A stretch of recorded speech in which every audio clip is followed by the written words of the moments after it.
الحمدللہ وحدہ لا شریک لہ والصلاة والسلام علی من لا نبی بعدہ اما بعد فاعوذ باللہ من الشیطان الرجیم بسم اللہ الرحمن الرحیم والعصر ان الانسان لفی خسر الا الذین آمنوا وعملوا الصالحات وتواصوا بالحق وتواصوا بالصبر اللہم صلی علی محمد وعلی آل محمد کما صلیت علی ابراہیم وعلی آل ابراہیم انک حمید مجید اللہم بارک علی محمد وعلی آل محمد کما بارکت علی ابراہیم وعلی آل ابراہیم انک حمید مجید۔ آج کے سبق میں بنیادی گفتگو ہوگی ایمان کی تعریف، ایمان کی قسمیں، ایمان کی شرائط اور ایمان کے متعلقہ امور پر۔ وقت ہوا تو آج، وگرنہ آئندہ سبق میں انشاءاللہ کفر کی تعریف، اقسام کفر، فتوی تکفیر کی بنیاد، اس قسم کے امور پر انشاءاللہ تفصیل سے بات ہوگی۔ سب سے پہلے یہ بات سمجھیں کہ ایمان اور کفر یہ دو متضاد اور الگ الگ چیزیں ہیں۔ سنت اور بدعت یہ متضاد اور دو الگ الگ چیزیں ہیں۔ ایمان اور سنت یہ گویا کہ روحانی صحت ہے، اور کفر اور بدعت یہ گویا روحانی بیماری ہے۔ جس طرح کسی شخص کے صحت مند ہونے کے لیے تمام بیماریوں سے اس کا صاف ہونا ضروری ہے، بالکل اسی طرح ایمان کے لیے ضروری ہے کہ اس شخص میں شائبہ کفر بھی نہ ہو۔ سنت کے لیے ضروری ہے کہ اس میں ہلکی سی بدعت کی آمیزش بھی نہ ہو۔ تو جس طرح صحت مند آدمی کے لیے تمام بیماریوں سے صاف اور پاک ہونا ضروری ہے کہ یہ صحت مند ہے، اس میں کوئی بیماری نہیں، لیکن بیمار ہونے کے لیے کسی ایک بیماری کا لگ جانا ہی کافی ہے۔ بالکل اسی طرح کافر ہونے کے لیے کسی ایک وجہ کفر کا ارتکاب کر لینا کافی ہے، اور اسی طرح اہل بدعت اور مبتدع ہونے کے لیے کسی ایک بدعت کا ارتکاب کر لینا ہی کافی ہے۔ تو گویا ایمان کے لیے تمام وجوہ کفر سے پاک ہونا ضروری ہے، اور سنت کے لیے تمام امور بدعت سے پاک ہونا ضروری ہے، لیکن کافر ہونے کے لیے ایک وجہ کفر کا پایا جانا بھی کافی ہے، اور اہل بدعت اور مبتدع ہونے کے لیے ایک وجہ بدعت کا پایا جانا بھی کافی ہے۔ ایمان کا لغوی معنی، علامہ سعد الدین تفتازانی رحمہ اللہ تعالی وفات سن 792 ہجری شرح العقائد النصفیہ میں تحریر فرماتے ہیں: الایمان فی اللغت التصدیق ای اذعان حکم المخبر وقبولہ وجعلہ صادقا۔ ایمان کا لغوی معنی تصدیق ہے، یعنی خبر دینے والے کی خبر کا یقین کر کے اسے قبول کر لینا اور مخبر کو سچا قرار دینا، اس کا نام ہے ایمان۔ ایمان کا اصطلاحی معنی، یعنی شریعت کے الفاظ میں، اصطلاح شریعت میں ایمان کا معنی کیا ہے؟ مفتی بغداد ابو ثنا شہاب الدین سید محمود بن عبداللہ بن محمود الحسینی الالوسی رحمہ اللہ تعالی وفات سن 1270 ہجری روح المعانی سورۃ البقرہ آیت نمبر 3 کے تحت تحریر فرماتے ہیں: اما فی الشرع فهو التصدیق بما علم مجیء النبی صلی اللہ علیہ وسلم به ضرورتا تفصیلا فیما علم تفصیلا و اجمالا فیما علم اجمالا۔ اصطلاح شریعت میں ایمان کہتے ہیں حضور اکرم صلی اللہ علیہ وسلم جو چیزیں بدیہی طور پر لے کر آئے، جو چیزیں رسول اکرم صلی اللہ علیہ وسلم سے بداہتاً صراحتاً واضح لفظوں میں ثابت ہیں، ان تمام چیزوں کی تصدیق کرنا۔ جو چیزیں اجمالاً ثابت ہیں اجمالاً ماننا، جو چیزیں تفصیلاً ثابت ہیں اس کی تفصیلاً مان لینا، یعنی اگر کوئی بات آپ نے تفصیل سے بیان فرمائی ہے تو اس کو تفصیل سے مانیں، اور کسی بات کو تفصیل سے نہیں بیان فرمایا، اجمالاً بیان فرمایا، اس کو اجمالاً مان لیں۔ اس کا نام ہے ایمان، ایمان شرعی۔ اصطلاح شریعت میں ایمان سے مراد یہ ہے۔ خلاصہ کیا ہے کہ شرعاً ایمان کا معنی ہے ان تمام امور کو مان لینا جن کو رسول اکرم صلی اللہ علیہ وسلم لے کر آئے ہیں، یہ ہے ایمان۔ ایمان کی دو قسمیں ہیں، ایک ہے ایمان اجمالی اور ایک ہے ایمان تفصیلی۔ ایمان اجمالی کا معنی کسی شخص کے مومن ہونے کے لیے یہ اعتقاد رکھنا کہ اللہ تعالیٰ کی ذات موجود ہے، ملائکہ موجود ہیں، فرشتے موجود ہیں، جنت موجود ہے، جہنم موجود ہے، ثواب و عذاب قبر برحق ہے، قیامت کے دن حساب کتاب ہوگا، جو انبیاء وہ سارے برحق ہیں، آسمانی کتابیں برحق ہیں، آخری آسمانی کتاب قرآن کریم ہے، آخری پیغمبر حضرت محمد مصطفیٰ صلی اللہ علیہ وسلم ہے، یوں اجمالاً مان لینا، یہ ایمان اجمالی ہے۔ یعنی اللہ تعالیٰ نے قرآن کریم میں، رسول اکرم صلی اللہ علیہ وسلم نے احادیث مبارکہ میں جو امور بیان فرمائے ہیں ان کا مان لینا، یہ ہے ایمان اجمالی۔ اور ایمان تفصیلی، اللہ تعالیٰ نے انبیاء کرام، ملائکہ، آسمانی کتابیں اور آخرت وغیرہ کے بارے میں جو چیزیں تفصیل سے بیان فرمائی ہیں ان کو تفصیل سے مان لیں، یہ ایمان تفصیلی ہے۔ مثلا حضرت جبرائیل کا نام لیا ہے، میکائیل کا نام لیا ہے تو ان کا نام لے کر مانیں۔ جہاں ملائکہ کے بارے میں تعداد ہے، جہاں جہاں پہ وہ تعداد وہاں پہ مانیں کہ حاملین عرش اتنے ہیں، دروغ جہنم اتنے ہیں، حاملین عرش یعنی جس طرح قرآن کریم نے بیان فرمایا ثمانیہ، تو جو چیزیں تفصیل سے بیان کی ان کو تفصیل سے مانیں۔ 1.25 لاکھ کے لگ بھگ انبیاء علیہ السلام ہیں، لیکن جن انبیاء کا اللہ تعالیٰ نے قرآن کریم میں نام لیا ہے ان انبیاء کو اسی طرح نام کے ساتھ مانیں، یہ تفصیلی چیزیں ہیں۔ میں صرف یہ عرض کر رہا ہوں کہ ایمان کی دو قسمیں ہیں، ایک ہے ایمان اجمالی اور ایک ہے ایمان تفصیلی۔ یہاں تیسری بات آگے سمجھیں، الایمان لا یزید ولا ینقص۔ حضرت امام اعظم ابو حنیفہ نعمان بن ثابت رحمہ اللہ تعالی الفقہ الاکبر میں ارشاد فرماتے ہیں، وَإِيمَانُ أَهْلِ السَّمَاءِ وَالْأَرْضِ لَا يَزِيدُ وَلَا يَنْقُصُ۔ آسمان والوں اور زمین والوں کے ایمان میں زیادتی ہوتی ہے نہ ہی کمی، یعنی ایمان نہ بڑھتا ہے نہ ایمان کم ہوتا ہے۔ یہ حضرت امام حنیفہ رحمۃ اللہ علیہ نے بیان فرمایا، اور ہم اس بات کو دل و جان سے تسلیم کرتے ہیں کہ ایمان نہ بڑھتا ہے نہ کم ہوتا ہے۔ ہاں، اس پر بعض لوگوں نے اعتراضات کیے ہیں، قرآنی آیات کو لے کر کیے ہیں، اور معقول اعتراض کیا ہے۔ میں کئی بار عرض کیا کرتا ہوں کہ سوال معقول ہو، سوال کرنے والا غیر معقول بھی ہو، میں تب بھی داد دیتا ہوں، خوشی سے سوال کو قبول کرتا ہوں۔ سوال غیر معقول ہو، کرنے والا معقول بھی ہو، تب بھی حوصلہ شکنی کرتے ہیں۔ تو جو سوال معقول ہو ہم سنتے ہیں، دلیل سے اس کا جواب دیتے ہیں۔ سوال کیا ہے کہ جی قرآن کریم کی بعض آیات سے معلوم ہوتا ہے کہ ایمان بڑھتا ہے۔ مثلا سورہ آل عمران آیت نمبر 173، ان الناس قد جمعوا لکم فاخشوہم فزادہم ایمانا۔ اہل مکہ نے خبر اڑائی، مدینہ والوں سے کہو غزوہ احد کے بعد کیا وہ تیاری کر کے آ رہے ہیں، اسلحہ جمع کر رہے ہیں، یہ خبر پھیلاؤ تاکہ ان کے حوصلے ٹوٹ جائیں۔ قرآن کہتے ہیں فزادہم ایمانا، اس خبر کے آنے سے ان کا ایمان اور بڑھ گیا۔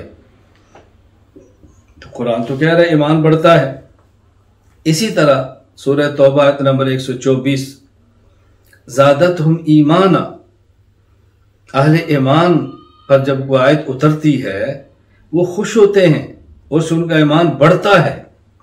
تو قرآن کہہ رہا ہے ایمان بڑھتا ہے، امام حنیفہ فرماتے ہیں ایمان نہ بڑھتا ہے نہ کم ہوتا ہے، تو کیا یہ عقیدہ قرآن کریم کے خلاف نہیں ہے؟ آپ کو یاد ہوگا میں نے ایک بات عرض کی تھی کہ اسلاف کا جو عقیدہ ہو بظاہر قرآن اور حدیث کے خلاف نظر آئے، عقیدہ نہ چھوڑیں، قرآن اور حدیث کو سمجھنے کی کوشش کریں، ہو سکتا ہے اس کا معنی وہ نہ ہو جو آپ کو سمجھ آ رہا ہے۔ اسی طرح یہاں بھی ہوا ہے کہ امام حنیفہ رحمہ اللہ فرماتے ہیں ایمان نہ بڑھتا ہے نہ کم ہوتا ہے، اور قرآن کریم کی آیات سے معلوم ہوتا ہے کہ ایمان بڑھتا ہے، تو بظاہر یہ عقیدہ قرآن کریم کی آیات کے خلاف نظر آتا ہے، حالانکہ ایسا ہرگز نہیں ہے۔ دیکھیں، ایک ہے ایمان کی کمیت اور ایک ہے ایمان کی کیفیت۔ ایک ہے کمیت یعنی ایمان کی مقدار، ایمانیات، مؤمن بہی، کن کن چیزوں پر ایمان لانا ہے، اور ایک اس ایمان کی کیفیت۔ کمیت الگ چیز ہے، کیفیت الگ چیز ہے۔ حضرت امام ابو حنیفہ جو فرماتے ہیں ایمان نہ بڑھتا ہے نہ کم ہوتا ہے، اس کا معنی یہ کہ ایمانیات میں کمی اور بیشی نہیں، یعنی جب قرآن کریم مکمل ہو گیا، احادیث مکمل ہو گئی، رسول اکرم صلی اللہ علیہ وسلم دنیا سے رخصت ہو گئے، تو جو ایمانیات وہ دے کر گئے ہیں نہ ان ایمانیات میں اضافہ ہو سکتا ہے نہ ہی ان ایمانیات میں کوئی کمی ہو سکتی ہے۔ جو فرض ہونا تھا فرض ہو گیا، جو واجب ہونا تھا واجب ہو گیا۔ تو امام صاحب فرماتے ہیں کہ کمیت ایمانیات میں کمی اور بیشی نہیں، اور جو آیات سے معلوم ہوتا ہے کہ ایمان بڑھتا ہے اس سے مراد کمیت نہیں بلکہ اس سے مراد کیفیت ہے۔ آپ مسجد میں بیٹھے ہیں کیفیت اور ہے، بازار میں بیٹھے ہیں کیفیت اور ہے، اہل علم کی مجلس میں ہے کیفیت اور ہے، اور اہل فقہ کی مجلس کے اندر ہوں گے کیفیت اور ہوگی۔ جگہ کے بدلنے سے کیفیت بدلتی ہے، شخصیت کی صحبت بدلنے سے کیفیت بدلتی ہے، ماحول کے بدلنے سے کیفیت بدلتی ہے۔ تو کمیت الگ چیز ہے، کیفیت الگ چیز ہے۔ تو حضرت امام سے فرماتے ہیں ایمان نہ بڑھتا ہے نہ کم ہوتا ہے، یعنی ایمان کی کمیت، ایمانیات میں نہ کمی ہے نہ بیشی ہے۔ اور قرآن کریم کی آیات سے جو معلوم ہوتا ہے ایمان بڑھتا ہے، اس سے مراد ایمان کی کیفیت ہے۔ اور یہ آپ میں سے ہر شخص کے ساتھ معاملہ پیش آتا ہے، ہر کسی کے ساتھ، کبھی کیفیت اور ہوتی ہے کبھی اور ہوتی ہے۔ لوگ کہتے ہیں جی آج تو میں نے بیان سنا تو آنکھوں سے آنسو طاری ہو گئی، آج تو تہجد میں تھا تو بہت رویا، لیکن اب پتہ نہیں کیا بات ہے، تہجد پڑھنے کو دل ہی نہیں کرتا، پڑھ لوں دل سخت ہوتا، دعا مانگنے کو دل نہیں کرتا۔ یہ کیفیت کی تبدیلی ہے۔ اس کو صوفیاء کی اصطلاح میں کہتے ہیں بسط اور قبض۔ کبھی کیفیت ہوتی ہے کہ بندے کا دل کھلا ہوتا ہے، شرح صدر ہوتا ہے، خوش ہوتا ہے، اور کبھی کیفیت ایسی ہوتی ہے کہ انسان کی طبیعت منقبض ہو جاتی ہے، طبیعت بجھی ہوتی ہے، کسی چیز کو دل نہیں کر رہا ہوتا۔ تو یہ کیفیت الگ چیز ہے، کمیت الگ چیز ہے۔ دوسرا جواب، ایک ہے ایمان اجمالی اور ایک ہے ایمان تفصیلی۔ ایمان اجمالی میں کمی اور بیشی نہیں، ہاں البتہ ایمان تفصیلی میں زیادتی ہوتی رہتی ہے۔ وہ زیادتی کا مطلب کیا ہے؟ رسول اکرم صلی اللہ علیہ وسلم کے دور میں ایک آیت نازل ہوئی، اس کو مان لیا، پھر دوسری نازل تو اس کو مانا تو ایمان بڑھ گیا، پھر اور نازل تو اس کو مانا، ایمان بڑھ گیا، ایک فرض نازل ہو تو اس کو مانا، ایمان بڑھ گیا، اس کے بعد ایک اور فرض آیا مانا تو ایمان بڑھ گیا۔ یعنی جو ایمانیات آ رہی ہے تو اس کو مانتے جا رہے ہیں، تو ایمانیات میں اضافہ ہوتا ہے۔ یعنی ایمان تفصیلی میں، ایمان اجمالی میں تو کمی اور بیشی نہیں ہے۔ ایمان اجمالی التصدیق بجمیع ما جاء بہ النبی صلی اللہ علیہ وسلم، جو چیز حضور پاک لائے میں ان سب کو مانتا ہوں، یہ اجمالی ہے۔ اور تفصیلی جس چیز کا علم ہوتا جائے گا اس پر ایمان لاتے چلے جائیں گے، یہ تفصیلی ایمان ہے۔ ایک شخص نو مسلم ہے، ایک شخص پہلے کافر تھا، کلمہ پڑھا، اسلام میں داخل ہو گیا، نو مسلم ہے، اب اس کو سارے عقائد کا پتہ ہی نہیں ہے، تو اس نے پہلے کہا جی لا الہ الا اللہ محمد رسول اللہ صلی اللہ علیہ وسلم، جو اللہ نے فرمایا برحق، جو نبی پاک نے فرمایا برحق، میں سب کو مانتا ہوں۔ اب اس میں کمی اور اضافہ کیا کریں گے؟ اللہ کو بھی ماننا ہے، رسول کو بھی ماننا ہے، ساری باتوں کے ساتھ ماننا ہے۔ اب اس میں اضافہ کیا ہوگا؟ اس کو سمجھانا ہے، دیکھو ختم نبوت پر ایمان رکھو، جی مانتا ہوں، صحابہ کرام کو مانو، جی مانتا ہوں، حساب کتاب کو مانو، جی مانتا ہوں۔ اب جو چیز اس کو بتاتے جائیں گے مانتا چلا جائے گا، تو یہ اضافہ ہو رہا ہے، یہ ایمان تفصیلی ہے۔ تو کمی اور بیشی نہیں ہوتی ایمان اجمالی میں، اور بیشی ہوتی ہے ایمان تفصیلی میں۔ علامہ سعد الدین تفتازانی رحمہ اللہ تعالی وفات سن 792 ہجری شرح العقائد النصفیہ میں تحریر فرماتے ہیں، والآیات الدالۃ علی زیادۃ الایمان محمولۃ علی ما ذکرہ ابو حنیفہ رحمہ اللہ تعالی انہم کانوا آمنوا فی الجملہ ثم یاتی فرض بعد فرض وکانوا یؤمنون بکل فرض خاصہ۔ یہ معنی امام صاحب کی عبارت کا ہے کہ اجمالی ایمان لے آئیں، اس کے بعد جو جو ایک چیز علم میں آتی جائے گی اس کو مانتے چلے جائیں گے، اور یہ ایمان تفصیلی ہے۔ لہٰذا امام صاحب کا کوئی عقیدہ قرآن کریم کے خلاف نہیں ہے۔ میں یہ بات کئی بار کہہ چکا ہوں، اہل السنت والجماعت احناف دیوبند کا عقیدہ قرآن اور حدیث کے خلاف نہیں ہو سکتا۔ ہاں کبھی قرآن حدیث کے خلاف نظر آتا ہے، جب علماء دیوبند کا کوئی عقیدہ قرآن حدیث کے خلاف نہ ہو لیکن نظر آئے، اہل نظر سے نظر کا علاج کرواؤ، عقیدہ قرآن حدیث کے خلاف نظر بھی نہیں آئے گا۔ ہم عقائد کے لیے درسگاہ بھی رکھتے ہیں اور نظر کے علاج کے لیے اہل نظر کی خانقاہ بھی رکھتے ہیں۔ بحمد اللہ تعالی ہم نے علمی درسگاہ کا بھی اہتمام کیا ہے اور نظر کی اصلاح کے لیے خانقاہ کا انتظام بھی کیا ہے، بصارت اور بصیرت دونوں کا خیال کیا ہے، عقیدت اور بصیرت دونوں کا خیال کیا ہے۔ شرائط ایمان، کسی بھی مکلف شخص کا ایمان قبول تب ہوگا جب اس میں ایمان کی شرائط پائی جائیں، جس طرح نماز قبول تب ہوگی جب نماز کی شرائط ہو، حج تب قبول ہوگا جب حج کی شرائط ہو، زکوٰۃ تب قبول ہوگی جب زکوٰۃ کی شرائط ہو، اسی طرح ایمان تب قبول ہوگا جب ایمان کی شرائط بھی پائی جائیں۔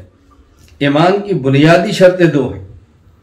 اصل تو ایمان نام ہے تصدیق قلبی کا، دل سے ان تمام امور کو ماننا جو رسول اکرم صلی اللہ علیہ وسلم لے کر آئے ہیں۔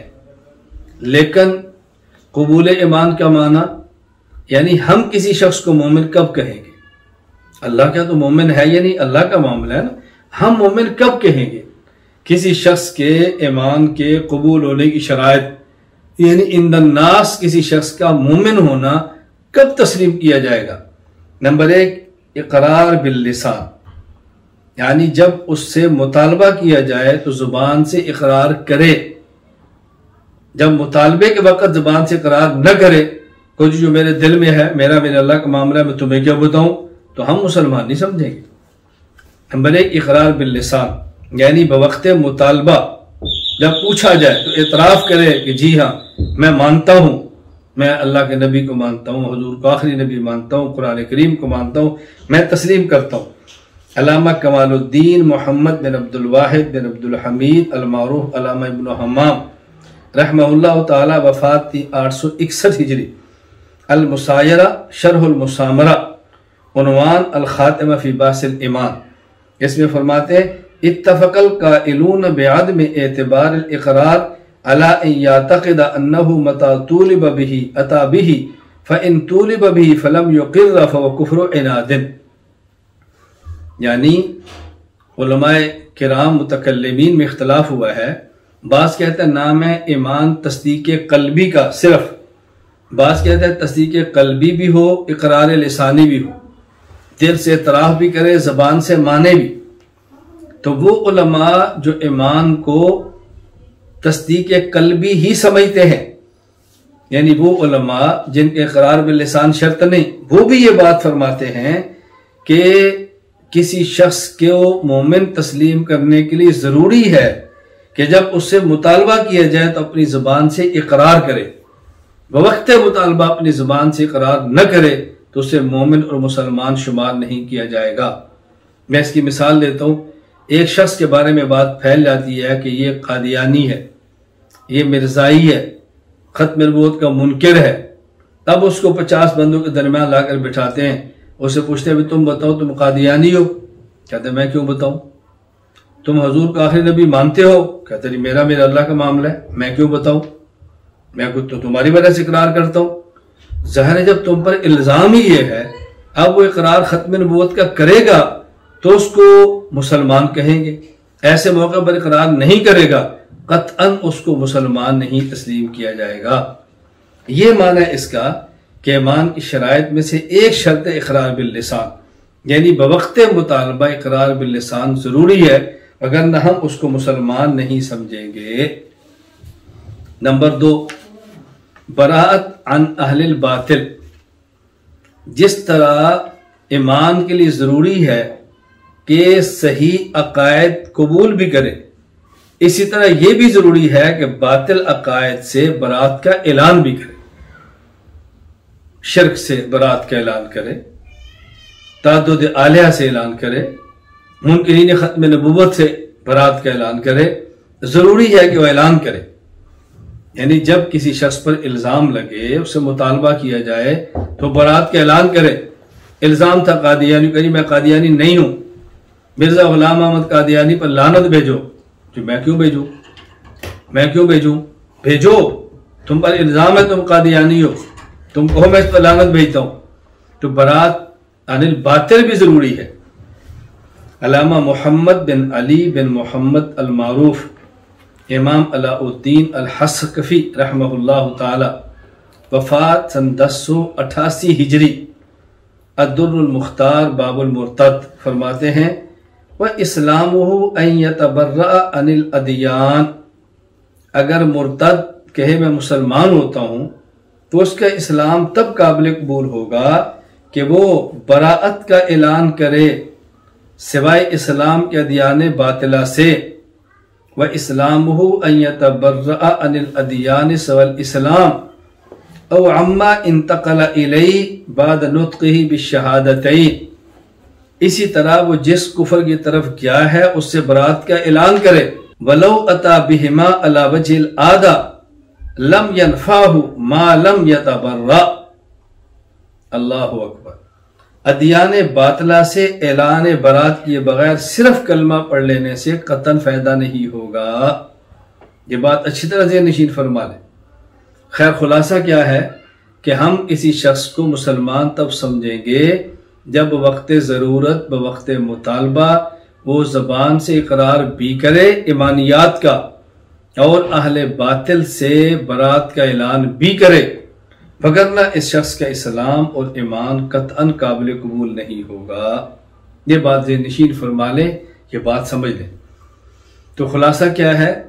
اصل تو ایمان نام ہے تصدیق قلبی کا، اقرار باللسان یہ بوقت مطالبہ ہے۔ میں ایک سمجھانے کے لیے مثال دیا کرتا ہوں، یہ ایسے ہی سمجھیں کہ جیسے نکاح میں دو چیزیں ہیں، ایک ہے اعلان اور ایک ہے دو گواہ۔ شریعت میں اصل چیز اعلان ہے، اعلن النکاح، اصل اعلان ہے، یعنی آپ کے خاندان کے ہر فرد کو پتا ہو کہ فلاں شوہر اور بیوی ہیں، ہر کسی کو پتا ہو، اعلانیہ۔ یہ گواہی یہ اصل نہیں ہے، یہ بوقت مطالبہ ہے۔ وقت مطالبہ کا معنی ایک شخص کی بیوی ہے اور وہ شوہر ہے، وہ دونوں کے سفر پر ہیں، پولیس کو شکایت ہوتی ہے، کسی ہوٹل میں ٹھہرے ہیں، پولیس ان کو گرفتار کرتی ہے، یہ عورت کون ہے؟ کہتے ہیں میری بیوی۔ کیونکہ ثبوت بتاؤ، کہ جی میرا نکاح تو مسجد میں 1000 بندے کے سامنے ہوا تھا، کیونکہ ثبوت لاؤ۔ اب اس کو ثبوت میں اپنا نکاح نامہ پیش کرنا پڑے گا، اس میں 2 گواہ بھی لکھے ہوئے ہوں گے۔ تو نکاح میں اصل اعلان ہے، یہ 2 گواہوں کا ہونا یہ بوقت مطالبہ ہے۔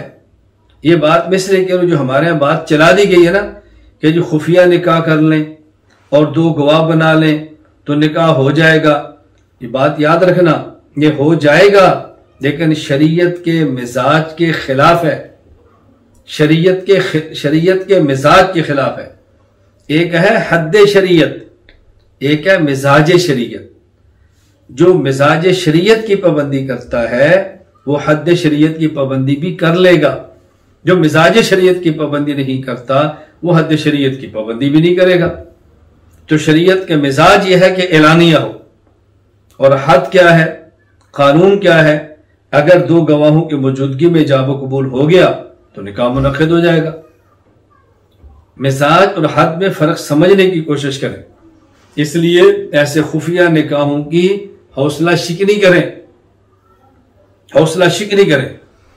بعض لوگ ہم سے رابطہ بھی کرتے ہیں، پڑوس ممالک کی بھی پوچھتے ہیں، دیگر جگہوں سے بھی پوچھتے ہیں، کہتے لڑکی ہے بہت اچھی ہے، نیک ہے، میرا ان سے رابطہ ہوا، ہم دونوں نکاح کے لیے تیار ہیں، ہم نے 2 گواہ بنا کے نکاح ویسے کر لیا ہے، اب والدین سے مانگنی ہے تو وہ تیار نہیں ہوتے، تو کیا حکم ہے؟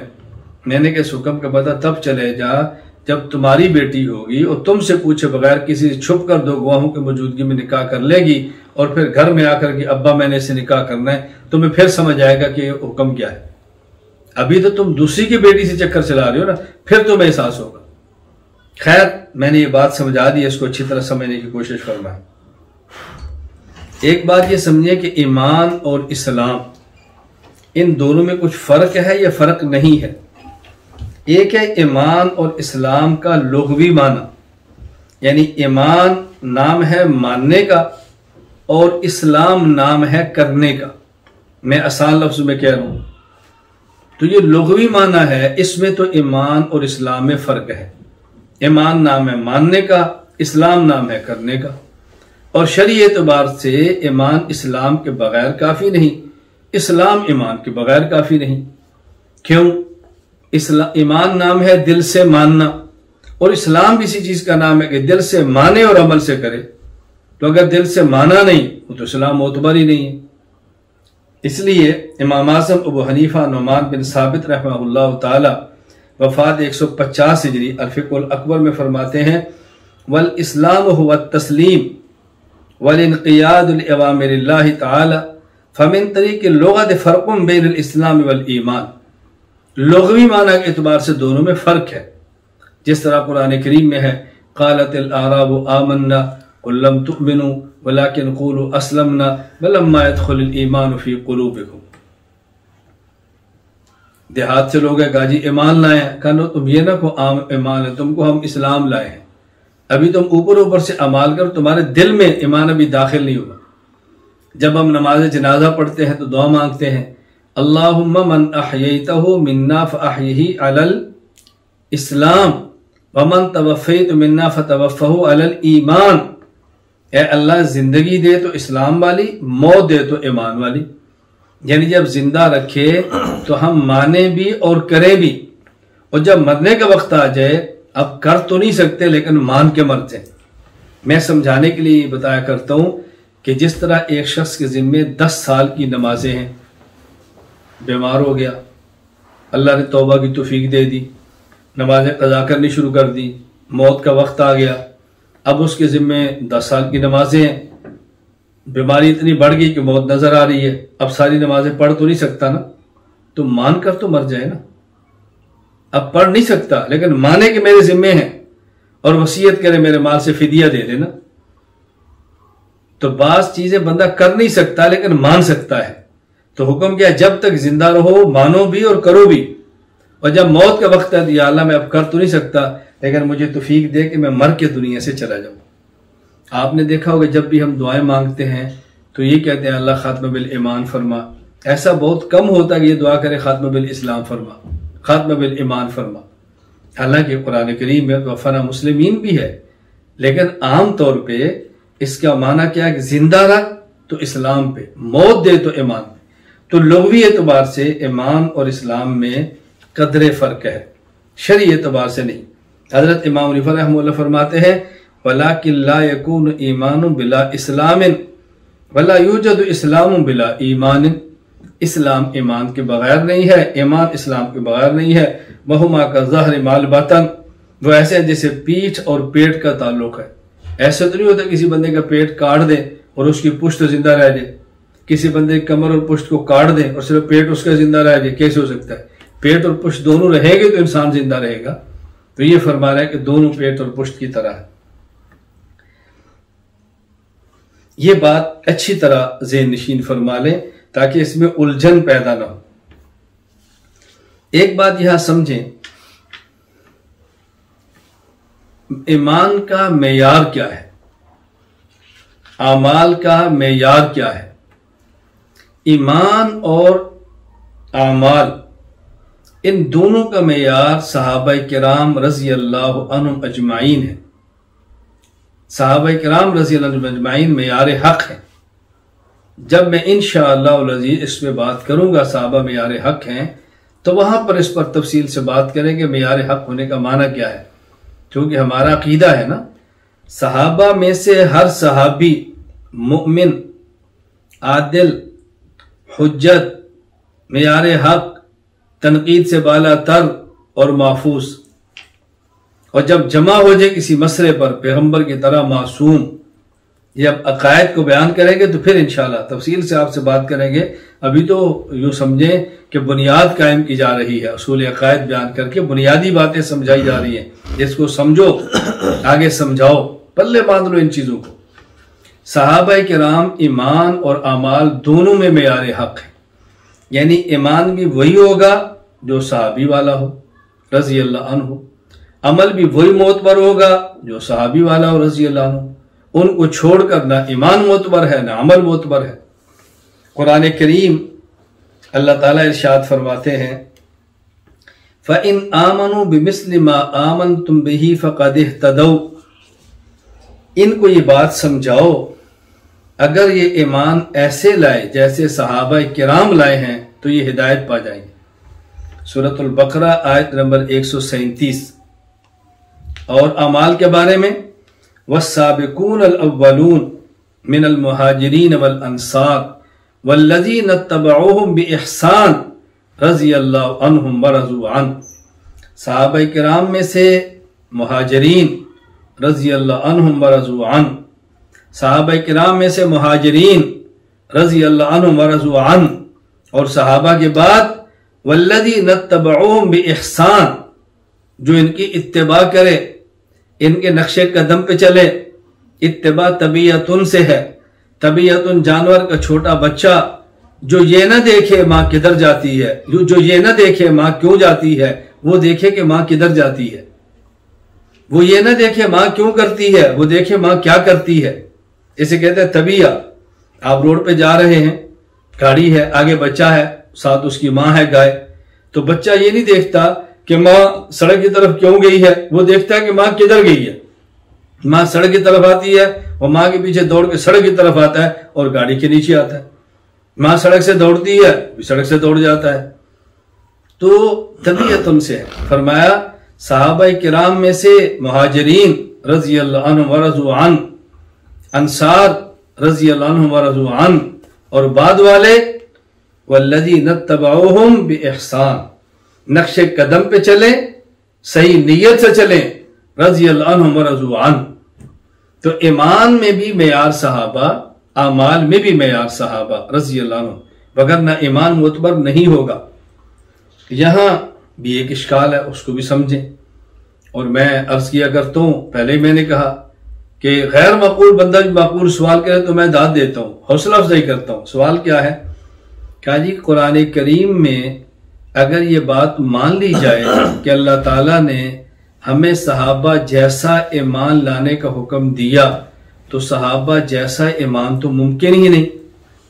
ان کو تو ایمان ملا ہے پیغمبر کی صحبت سے صلی اللہ علیہ وسلم، اب نہ نبی نہ صحبت پیغمبر، تو صحابہ جیسا ایمان تو ممکن ہی نہیں ہے۔ تو ہم کیسے صحابہ جیسا ایمان لا سکتے ہیں؟ یہ تو محال ہے، تکلیف مالا یطاق ہے، تعلیق بالمحال ہے، یہ تو ممکن ہی نہیں ہے کہ ہم صحابہ جیسا ایمان لائیں۔ تو اللہ تعالیٰ نے یہ کیسے فرما دیا کہ ایمان وہ قبول کریں گے جو صحابی جیسا ہو؟ صحابی جیسا ایمان تو ممکن ہی نہیں ہے، تو ہم کیسے صحابی جیسا ایمان لا سکتے ہیں؟ جواب سمجھنا، فَإِنْ آمَنُوا بِمِثْلِ مَا آمَنْتُمْ بِهِ فَقَدِ اهْتَدَوْا، یہ جو مثل ہے جس کا معنی ہے جیسا، اس مثل کی دو قسمیں ہیں۔ ایک ہے مثل فی الکم، ایک ہے مثل فی الکیف۔ ایک ہے کمیت میں ہم مثل ہونا، ایک ہے کیفیت میں ہم مثل ہونا۔ ایک ہے کمیت، ایمانیات، مقدار، یعنی جن جن چیزوں پر صحابہ ایمان لائے ان چیزوں پر تم بھی لاؤ، کمیت میں مثل ہو۔ اور ایک کیفیت میں کہ جو ان کے ایمان کی کیفیت تھی وہی تمہارے ایمان کی کیفیت ہو۔ قرآن کریم کی اس آیت مبارکہ میں اللہ تعالیٰ نے کیفیت کا مطالبہ نہیں فرمایا بلکہ کمیت کا مطالبہ فرمایا ہے۔ یعنی جن چیزوں پر صحابہ ایمان لائے تھے ان تمام چیزوں کو مانو گے تو ہم قبول کریں گے، ان میں سے کسی ایک کو چھوڑ دو گے تب بھی قبول نہیں کریں گے، ان میں کسی کا اضافہ کر دو گے تب بھی قبول نہیں کریں گے، وہ تمام چیزیں مانو۔ تو یہ مثل فی الکم ہے۔ تو قرآن کریم نے کمیت کی بات فرمائی اور معترض کیفیت کو سمجھا ہے۔ کیفیت کا مطالبہ ہی نہیں ہے، اب کیا اشکال ہے؟ ہاں باقی ایک بات ذہن میں رکھیں، عام طور پر مثل کیفیت کے لیے استعمال ہوتا ہے، لیکن آیا مثل کمیت کے لیے استعمال ہوا ہے یا نہیں؟ قاسم العلوم والخیرات مولانا محمد قاسم ننوتوی نور اللہ مرقدہ بانی دارالعلوم دیوبند تحذیر الناس عن اثر انکار ابن عباس میں فرماتے ہیں اللہ الذی خلق سبع سماوات ومن الارض مثلہن، اللہ تعالیٰ نے 7 آسمان پیدا فرمائے۔ اللہ الذی خلق سبع سماوات ومن الارض مثلہن، اور انہی جیسی زمینیں پیدا فرمائی۔ فرماتے ہیں یا مثل کمیت والا ہے، کیفیت والا نہیں۔ آسمان کی کیفیت اور ہے، زمین کی کیفیت اور ہے، کیفیت ایک جیسی نہیں۔ یہاں کمیت میں مثل ہے کہ جتنے آسمان بنائے اتنی زمینیں بنائیں، آسمان بھی 7 ہیں تو زمینیں بھی 7 ہیں۔ تو یہاں کمیت بتائی جا رہی ہے، کیفیت نہیں بتائی جا رہی۔ میں آپ سے گزارش کیا کرتا ہوں اکابرین علماء دیوبند کو پڑھو، اکابرین علماء دیوبند کو سمجھو۔ میں اس لیے گزارش کیا کرتا ہوں کہ میں اہل سنت والجماعت احناف دیوبند کا محقق نہیں ہوں، اہل سنت والجماعت احناف دیوبند کے اکابرین کی عبارات کا ناقل اور شارح ہوں۔ ہم انہی کی بات آگے سمجھاتے ہیں، انہی کی بات آگے بتاتے ہیں، پھر انہی کی بات کو سمجھاتے ہیں۔ ان کی بات آگے بتانا اس کا نام نقل ہے، اور ان کی بات آگے سمجھانا اس کا نام شرح ہے۔ اللہ تعالیٰ میں اپنے اکابرین کی بات کو توجہ سے سمجھنے کی توفیق عطا فرمائے، عمل کی توفیق عطا فرمائے، آگے سمجھانے کی توفیق عطا فرمائے۔ وآخر دعوانا ان الحمد للہ رب العالمین۔